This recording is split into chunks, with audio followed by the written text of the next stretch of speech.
Hey everybody, how's it going? It is Fabrizio Aiello. Welcome to What is Fabrizio Inking. Today I'm inking Horace H.H.Hoover. And listening to semi-happy jazz. Yep, this is Horace H.H.Hoover. So I started this a few times ago.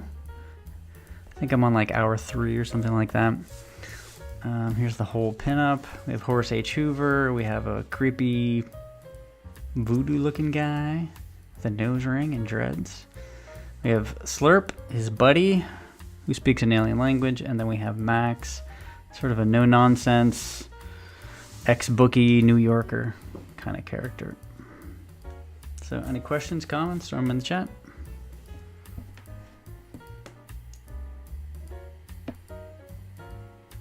Kevin G, hey, thanks for tuning in. Glad to catch my first stream live. Thank you so much. Hopefully you like it.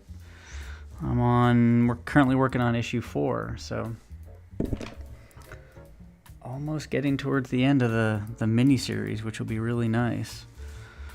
It's one of those things where you don't want to look too far ahead, but you want to make sure you got plenty planned. A lot more stories planned.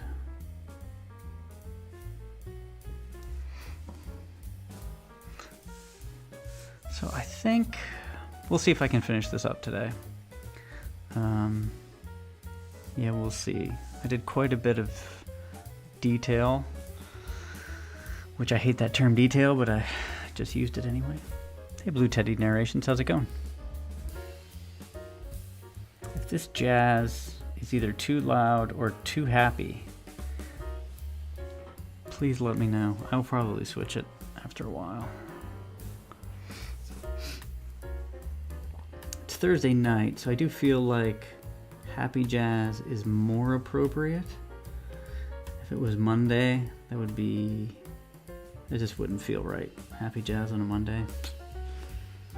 Unless something specific has happened on that Monday.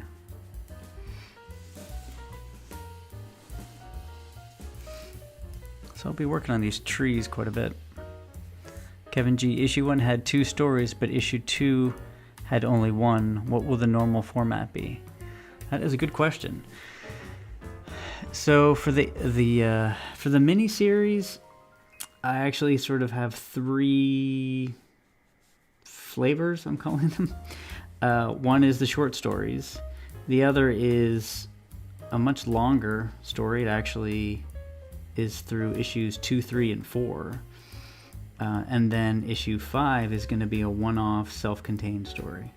So you kind of get a bunch of different formats in the mini-series. Now the idea is that there will be an ongoing series, and that will be it'll be episodic for the most part, and 1 story per issue. That's not to say there won't be, a short story here or there, kind of peppered in. And the thing I like to do that you'll probably notice in issue 3 is that I'm a really big fan of stories inside of stories. So you'll get some character background, you'll get a flashback or something like that. And it's essentially, I treat those as mini stories or short stories in and of themselves. So, in issue 3, technically it's 1 story and a continuation of the Smoke Man, but there's a few, like what I like to think of as little short stories or glimpses of stories using characters' backgrounds as the subject matter. Hopefully that makes sense, but it's something I like in other stories. I love stories within stories within stories. So it's not a traditional short story format, but you kind of get the feel that you just read 3 different stories because you kind of poked your head into 3 different characters' backgrounds.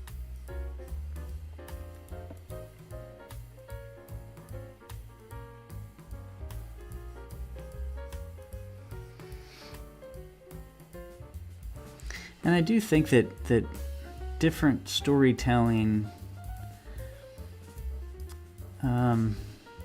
formats, depending on what you want to tell, like it's not a one size fits all.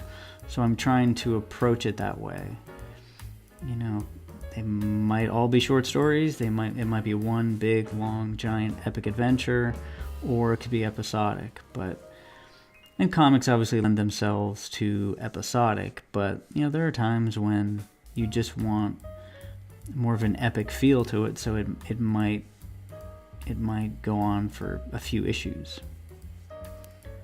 And hopefully you'll be able to pick up any of those issues and kind of get into it if you want. But there's always a little backstory that if you're inclined to, you're gonna grab the other stuff. I even imply, hopefully this is true and it didn't end up on the cutting room floor. In the second short story, Horace, or there's like a little blurb that says, for more information or to read about how they got that idol, check out issue something. I really hope that didn't end up on the cutting room floor, but now that I think about it, I'm kind of blanking. That was the intent, at least. I'll have to double check.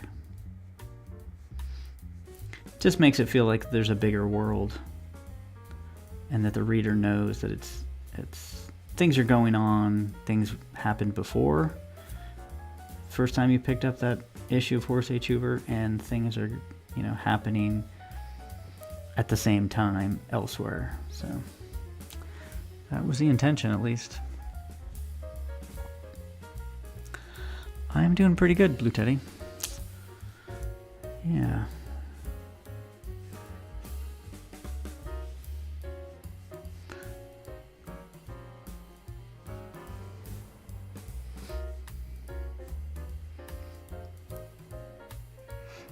Thanksgiving is, well, in my head, until Thanksgiving Day, it's still Halloween.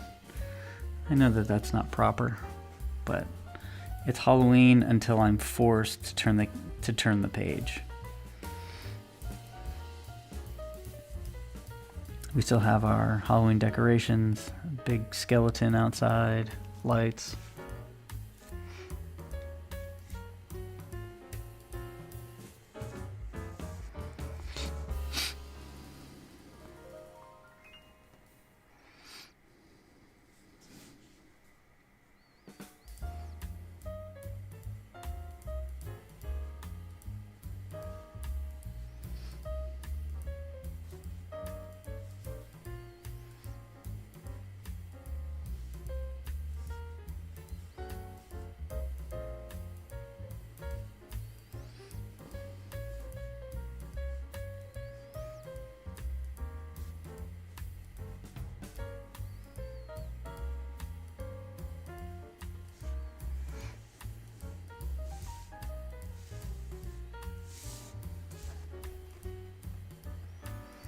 I am trying to make it look like his hair kind of doesn't look like branches, but you definitely get a feel for it.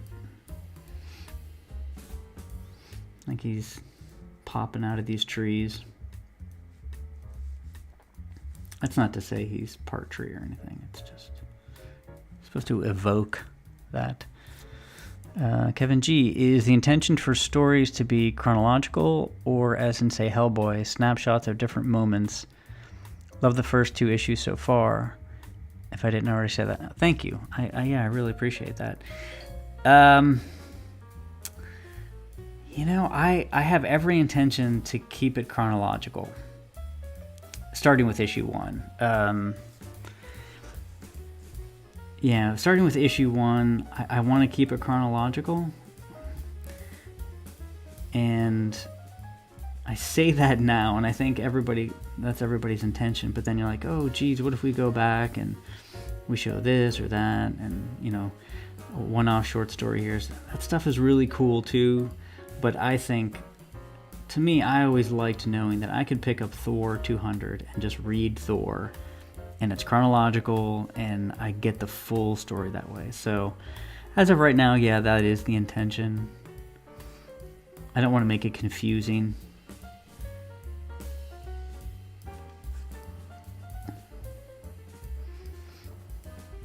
But with the mini-series, that was a little different, just because, like I said, I'm just kind of experimenting with a few different types of storytelling, and just getting the process down, and introducing people to the world was really the most important thing. That way, whenever we start issue 1, people they already know Horace. They kind of get a feel for potentially the types of things he'll be doing. It won't be too much thrown at the reader all at once.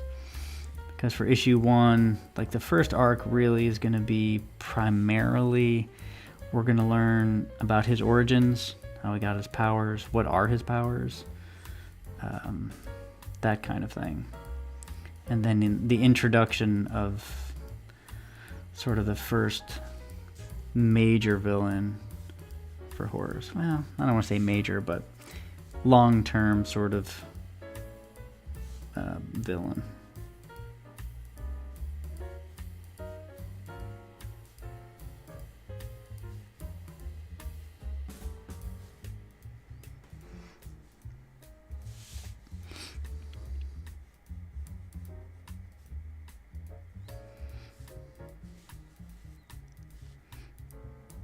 Yeah, if you liked the first 2 issues, I think you're gonna like issue 3 even more, and 4 even more. So I feel like each issue is definitely getting better and better, and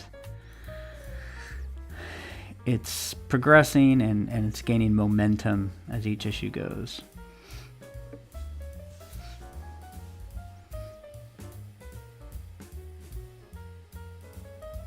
The worlds are getting bigger. We learn more about Horace's his personal life, his powers. We learn a little more about Max, where he comes from.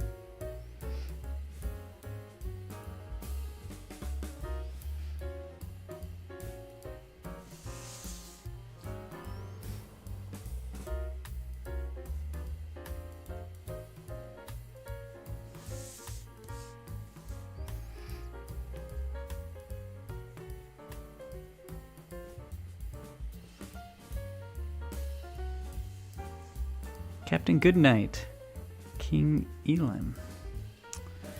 Yes. Captain Goodnight is the keeper of all of Horace H. Hoover's secrets. He might even be ahead of me on some of these. Or I'm just barely ahead of him. Yeah, this guy is... Again, this is sort of like concept art, so... Start the drawing, and then as the drawing comes to life and the character really kind of starts to pop, then I'll make sure there's an issue or a story or something.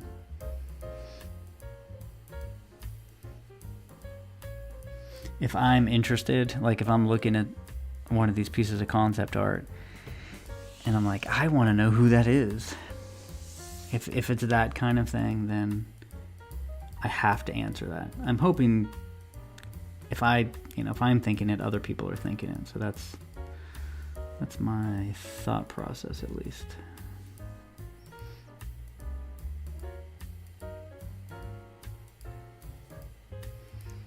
I also received word today that the Horace H. Hoover resin models are being packed and should be shipped. Now they're coming from the UK, so I'm actually not sure on the shipping for that time-wise, but it'll be cool. I will So I took my store down at Horace H.H.Hoover just because it wasn't getting used. So I took that down and I just created an Etsy store. So any models I have or prints or anything like that will actually go on that Etsy store. And I'll post a link to that whenever it's ready.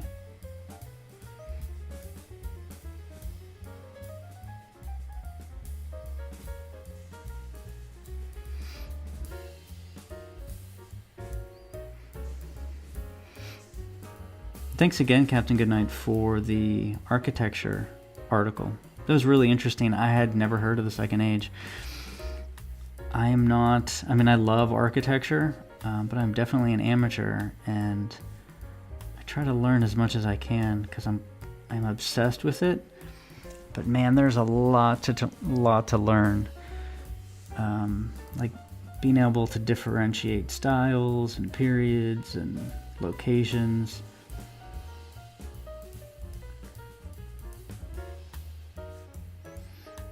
In that respect, I am very aligned with Horace H.Hoover, H.P. Lovecraft, because he loved architecture.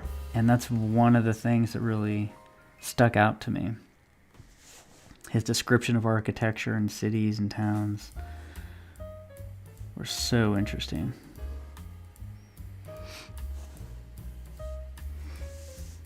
I know some people go on vacation and they go to the beach or, I don't know, bar hop or something.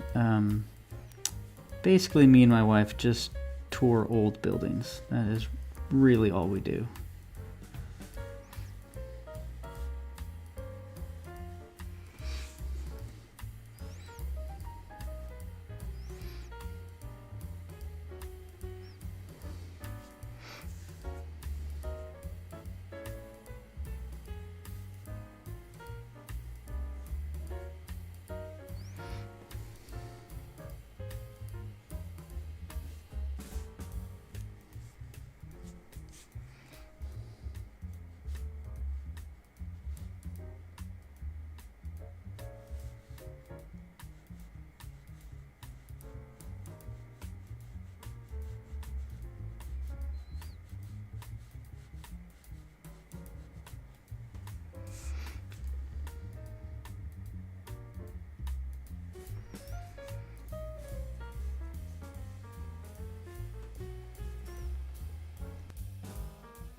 Sorry for all the questions, but excited to get to ask them. So Horace dialogue is one of the highlights for me.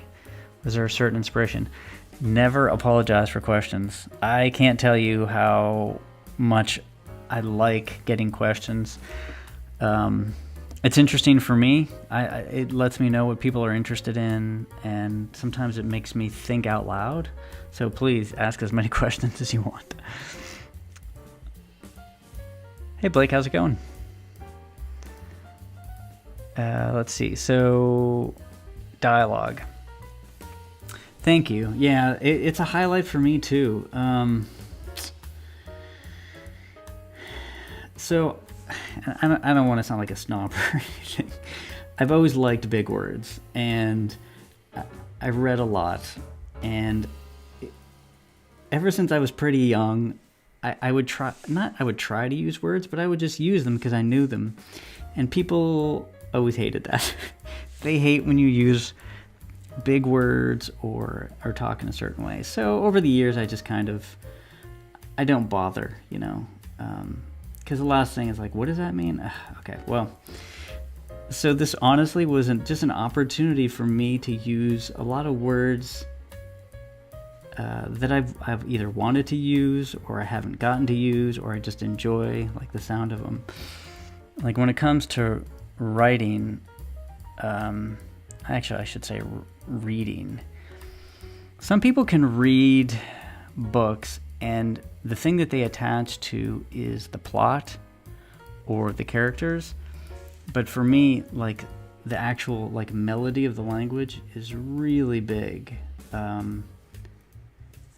I can't overestimate how much like that sort of thing dictates whether or not I enjoy a book or not. So I would even, whenever I would read a new book, I would open it up, I'd go to the first page, and I'd read the first page. And that pretty much tells you everything you need to know about the writing style as far as language.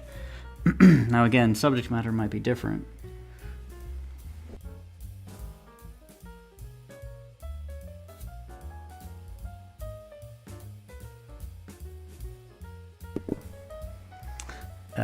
So the language part was really big for me. So having Horace H.H.Hoover, it's not going to work.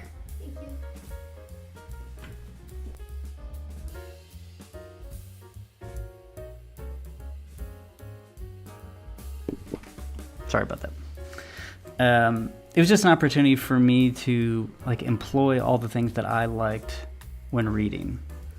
And as far as influence, I wish I could point to one thing, but it's always like a combination of things. I always think of Niles Crane from Frasier, like in my head. Him and his brother, how they would talk. Trying to think if there's anybody else. That was a big influence for me. Just I would imagine David Hyde Pierce sometimes. So Horace's mannerisms sometimes I think might mimic that. Obviously he's a very different character though, so it's like you pull out tiny pieces of other characters and you're like, oh, maybe this tiny part is Mr. Bean, or maybe this little part is Spaceman Spiff, which is another, he's a character from another book, but sort of the bombastic, like hammy aspect, I think of like Spaceman Spiff or like a Jack Kirby character. And I don't mean that as an insult. I mean that as I love like how Jack Kirby would have his characters talk. They were just so big and like operatic. So I think between all of those is kind of where Horace came from. And then, there are times I'll be watching a movie and I'm like, I wonder if that influenced Horace H.Hoover. That's hard to say. Like I was watching Oh Brother, Where Art Thou? One of my favorite movies, but I hadn't seen it in at least like a decade or something. I'm like, I can't think of the George Clooney character. Like the way he talked, I'm like, that's interesting. Maybe that sort of inflection or like melody, maybe some came from that. You just don't know.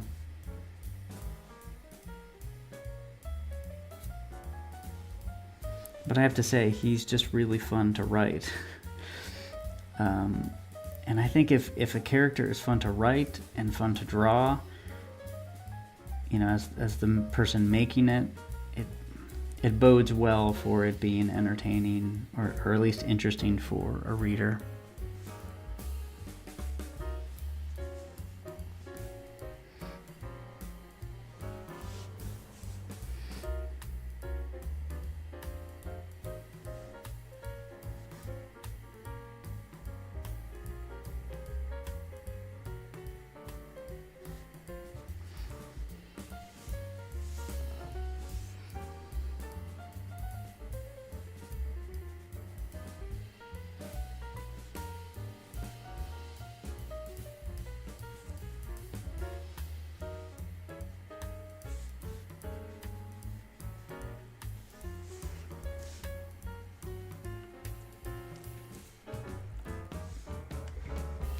So I really need to step back from it for a moment to make sure that the balances aren't getting out of whack as far as the white and the black.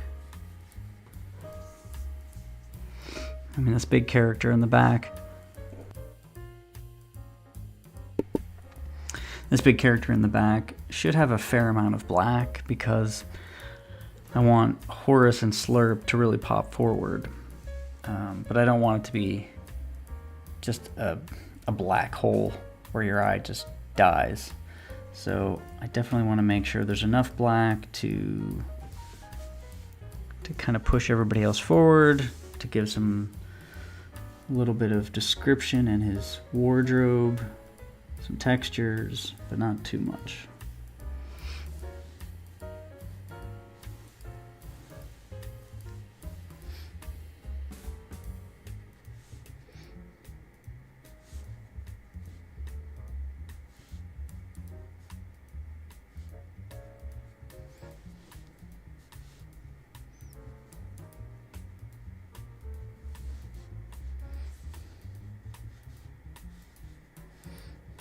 Now, if this guy's a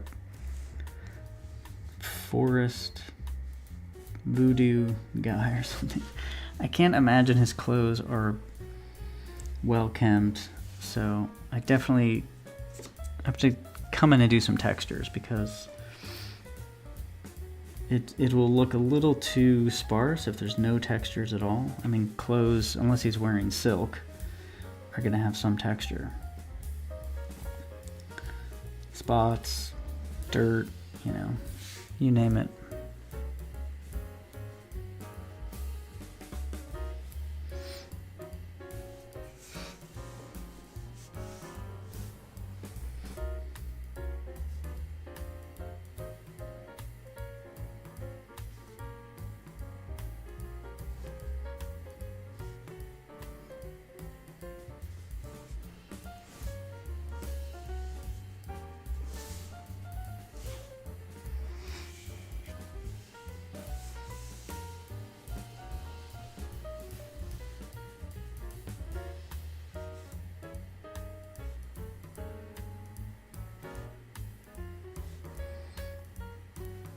Something I've always found to be interesting is, speaking of Jack Kirby or sort of an older style, which I definitely do, but they somehow could get away with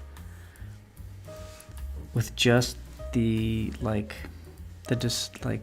contour line, and then it just seems like for modern artists, or the past 40 years, we've had, in order to make it as interesting or at least come close, we have to have extra detail. So we have to have feathering on those lines, or we have to have transitions or textures. But I don't know how they did it. It was these huge shapes with no texture, with no extra sort of fiddly bits to it, and it still worked. I do marvel at that.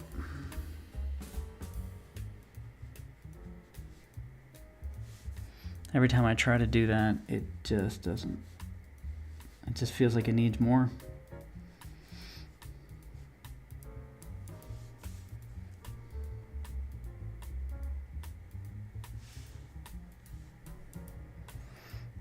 Hey Metatrons Cube, how's it going? Thank you. Yeah, I have to say I'm kind of digging this one, so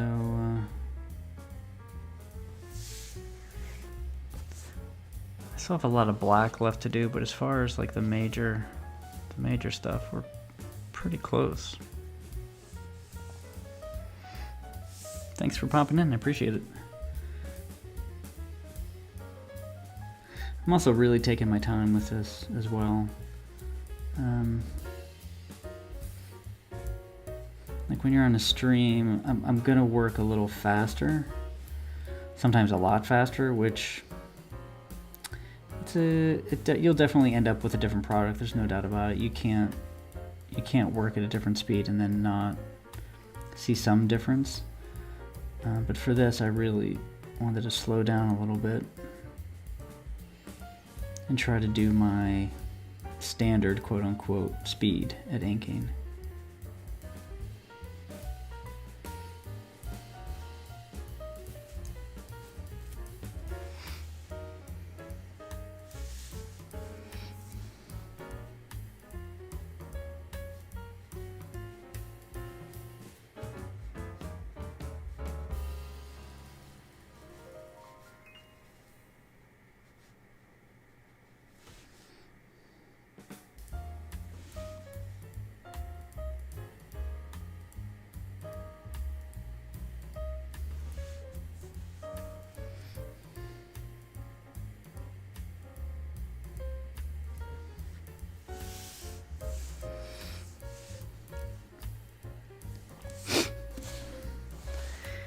It's actually hard to reach the tops of these trees.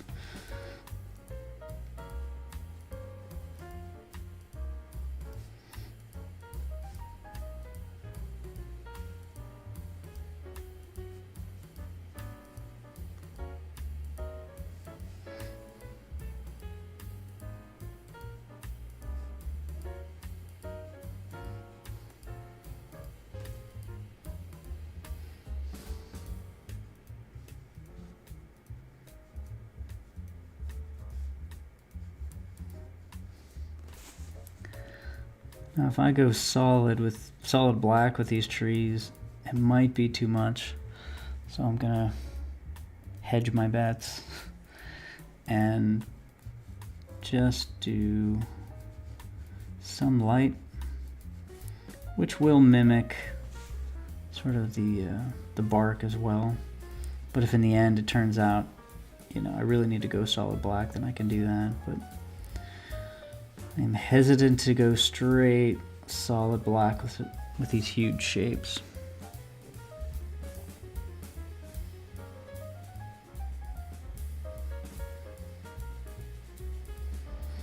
I am not Mike Mignola. Things that I say to myself every day.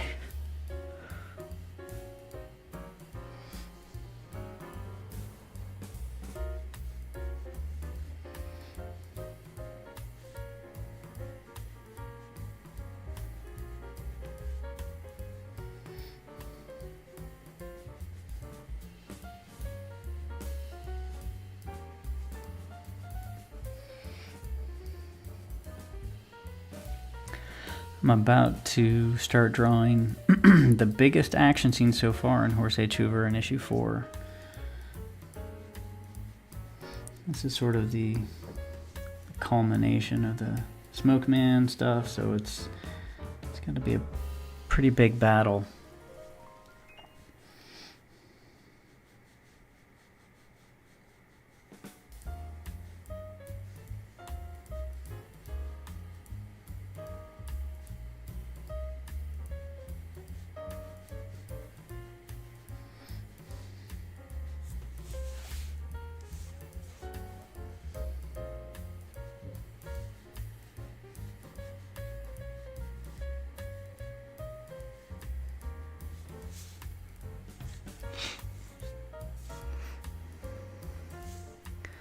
About those guys who did less detailing. I think the point where you quit on the first version of this was pretty cool. Middle ground, stopping point for a more simplified version of your style.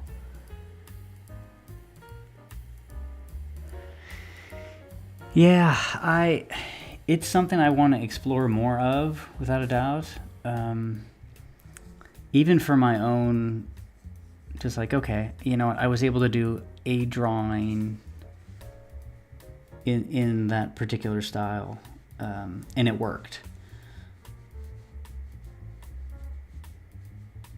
So it's something I'm going to play around with. Unfortunately, now that I have a few issues under my belt, I can't tweak things too much. I gotta sort of stick for the most part with how I have been doing the other stuff. But maybe some pinups, like stuff like this, I can do that simplified style with just the color like really popping. Yeah, this definitely has a lot of detail and texture.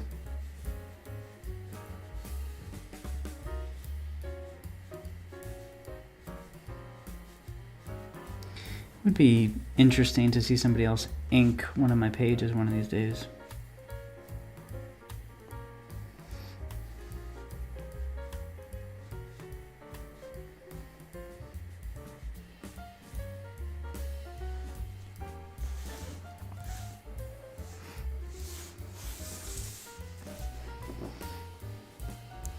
There is an unfortunate tendency to just keep getting more detailed.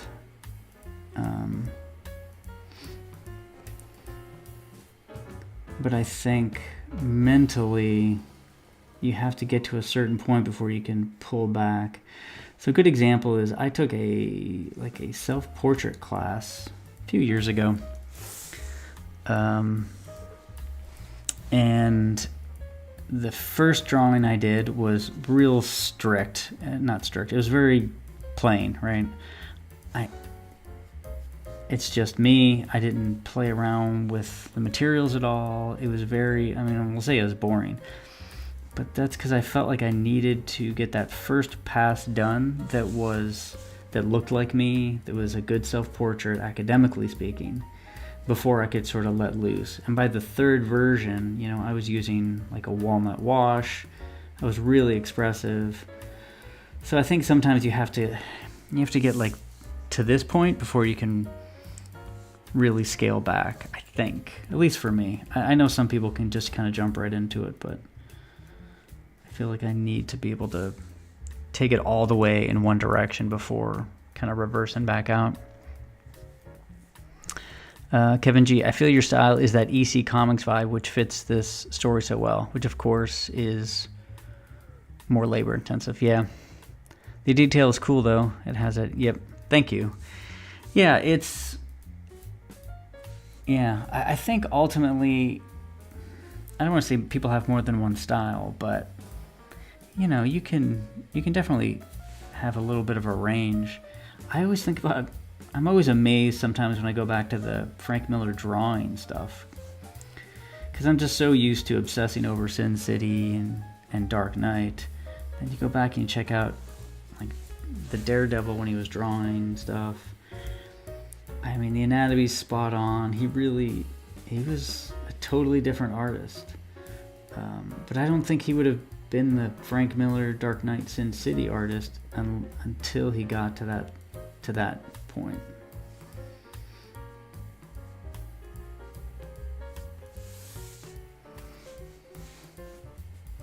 Yeah, and the ironic thing is, if my stuff does look EC, which it does, I didn't have access to that stuff until much, much, much later. I have a couple of books now, some compilations of stuff. But yeah, back in the day, I didn't have access to any of that EC stuff.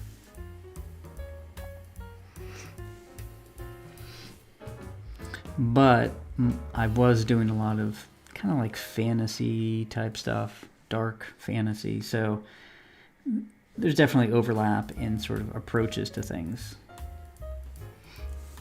So it wasn't completely coming out of left field, but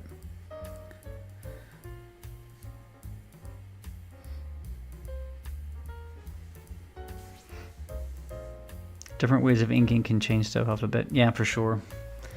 Hey, Mind Tunnel, how's it going? Thanks for joining. I appreciate it.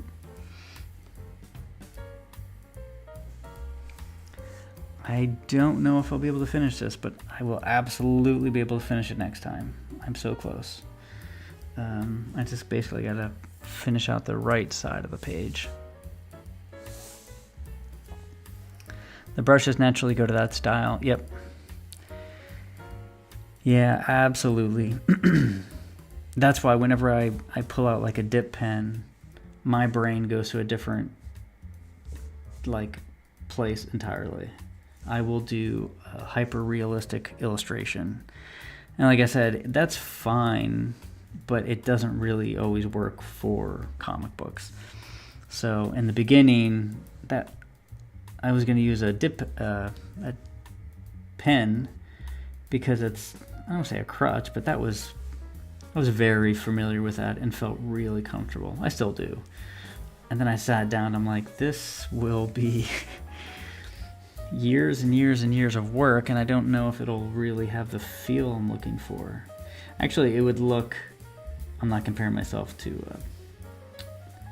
Silvestri, but his recent Batman and stuff, that's all pen and ink, although I think he used a technical pen for that, but same idea. That stuff takes forever, and it's just a completely different feel.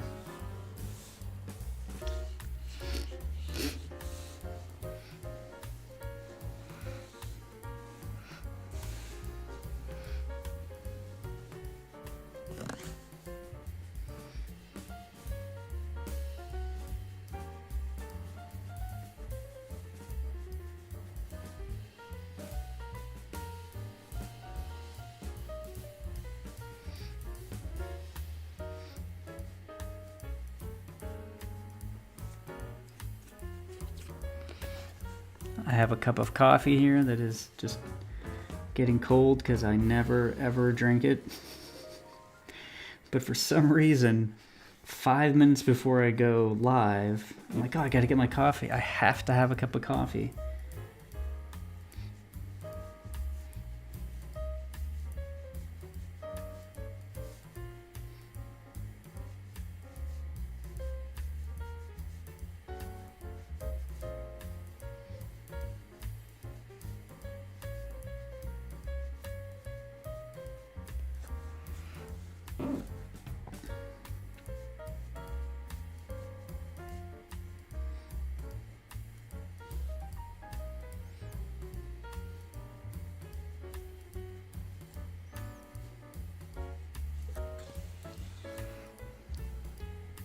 Spicer McLeroy, chug that coffee. You know what? I'm going to have a sip right now.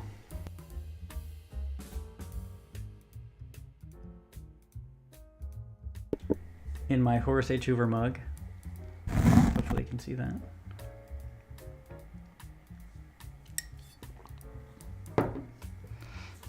It's still a little warm. That works out.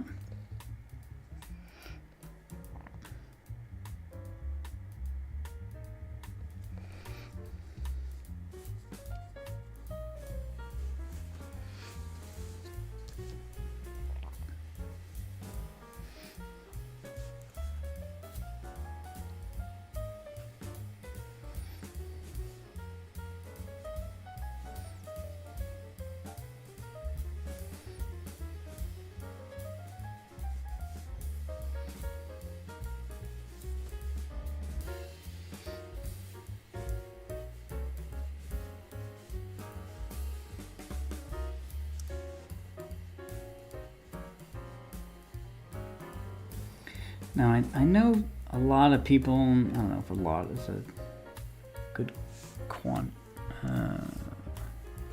Metron's Cube, is it fancy coffee or regular? This is regular. So I just make regular coffee during the week, and then weekends I make fancy coffee, like espresso. It's my favorite stuff. But during the week, it's the cheap stuff, and I feel like it's just that one little extra thing that I can pull out on the weekend to make my life just a little better. Which aspect of the creation process do you enjoy more, the art or crafting the story? That is a tough one. I mean, the cheating answer is both. I love it all. But for me, they feed into one another so much that sometimes it's hard to separate. Actually, this is a perfect example.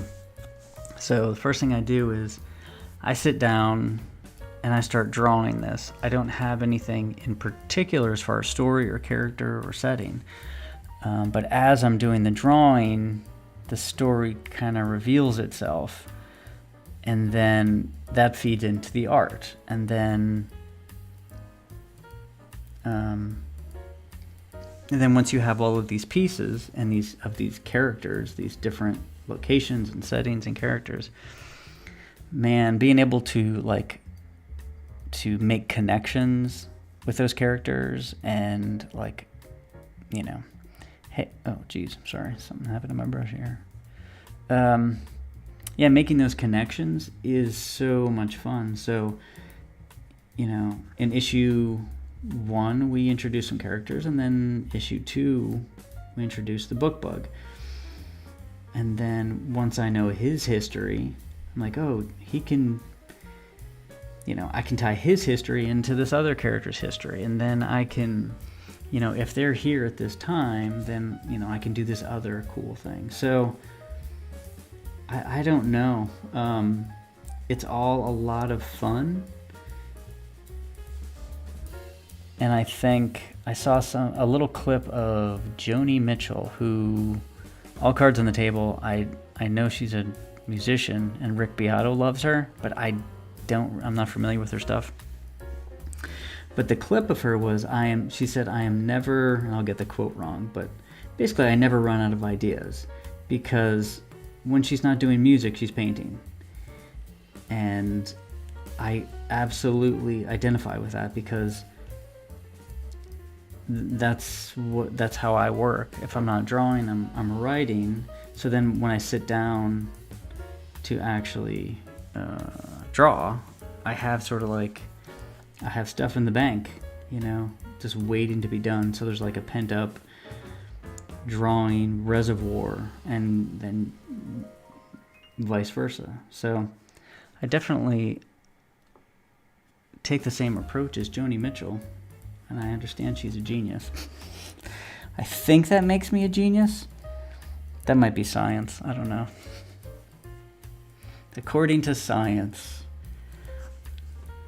I did that one thing that Joni Mitchell did, so I am a genius.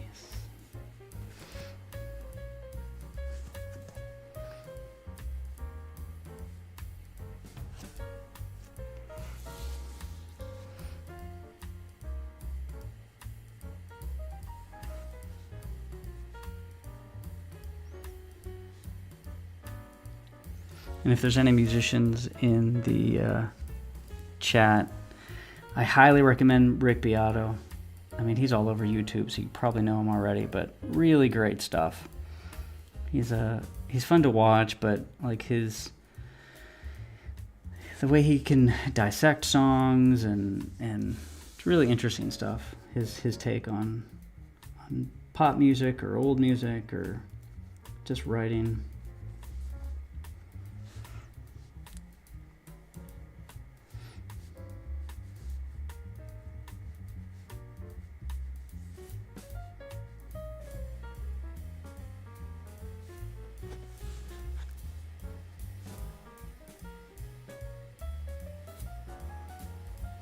So I got about 6 minutes or so.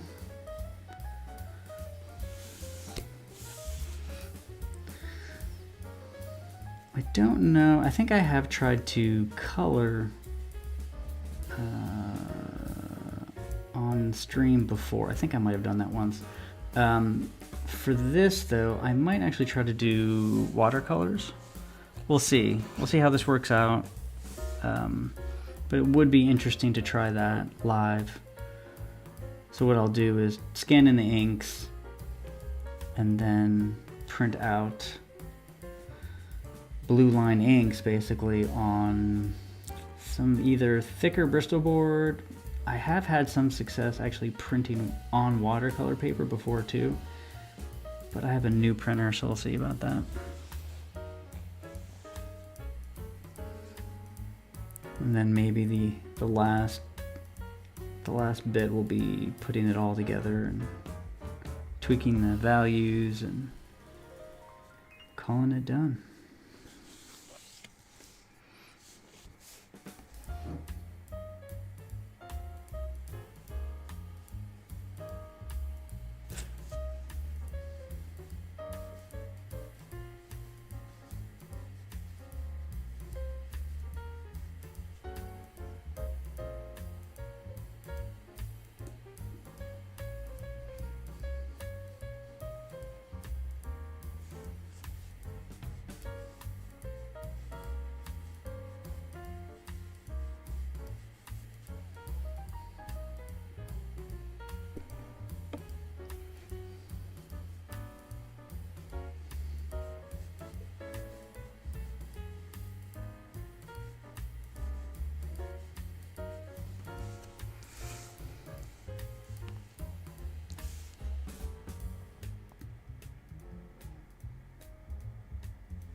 Currently we have the merch campaign going.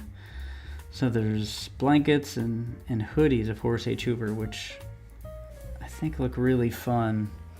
The blanket in particular is of a drawing that it's Horace in his library or his office, and there's a bunch of stuff in the back on the bookshelves and on his desk. It was a drawing that it's actually not in any issue or anything like that. It's a one-off drawing I did, and I wanted to essentially put as much stuff in as I could. As much story stuff, foreshadowing. There's definitely some things in there that Horace has made, and I was going to do a video on it eventually, and you'll see how he makes things, his gadgets, and sort of the thought process behind that. So the blanket's really fun because it's going to be pretty big, so you really be able to see that all of those artifacts and items in detail. Plus, if you do bring that blanket to like the park on 4th of July or something, you will get, either you will make new friends or people will stay very far away from you. I shouldn't say that. How can you not love Horace H.H.Hoover?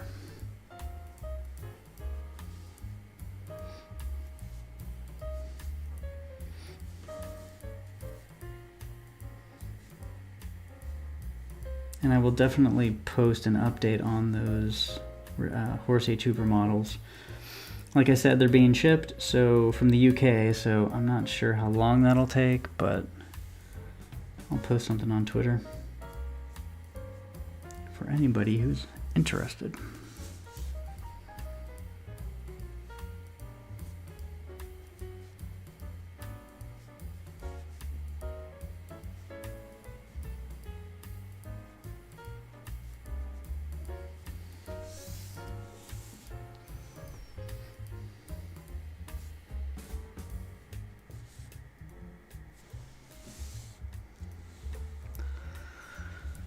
Alrighty, a few more minutes. My brush is getting really chunky. There's dried ink all over the mouth of my bottle, so definitely a good time to close up shop.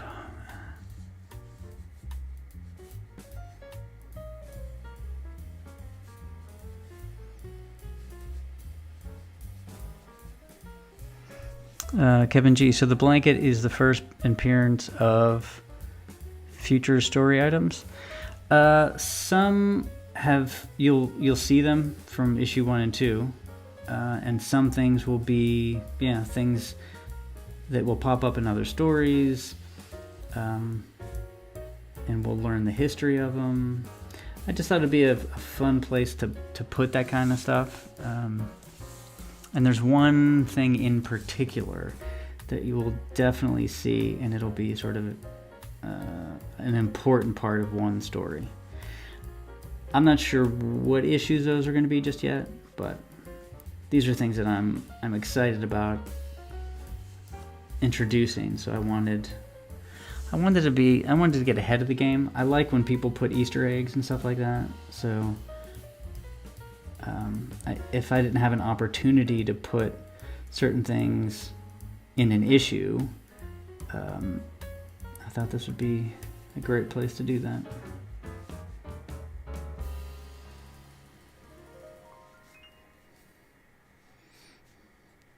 And there is some writing, which if Captain Goodnight is still around, I'm sure he will take a magnifying glass and figure out the writing. And maybe figure some stuff out.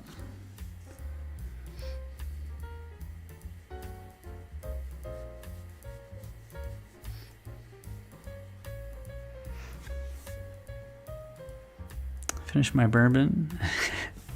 That does sound pleasant. Maybe I should start drinking bourbon instead of staring at my coffee. Like ever increasingly cold coffee. Yeah, no problem. Thanks for joining, and seriously, as many questions as you have, I will gladly answer them. They don't even have to be about Horace. They can be about 3D or you name it. So I really appreciate it. All right, yeah, I'm gonna close up shop here. Let's look at it one last time to kind of see how far we made it. Yeah, quite a bit. So a little more in the trees. Gotta finish his hose. This like church overgrown in the woods kind of thing. and maybe a little texturing here or there. Yeah, so thanks again, everybody. I really appreciate it. I don't know the next time I'll be able to stream. I'm going to be out of town for a few days, but hopefully when I get back, I'll be able to finish this up or post some other stuff. Captain Goodnight, is the writing on the blanket only or part of the original image too? It should be on the blanket. I have to double check how that's cropped, so don't quote me on that just yet. Thanks, Blue Teddy. I appreciate it. Thanks, Metatron's Cube. Anybody else that joined, I really appreciate it. Thanks again. And if I don't stream, have a good Thanksgiving. Thanks. Bye.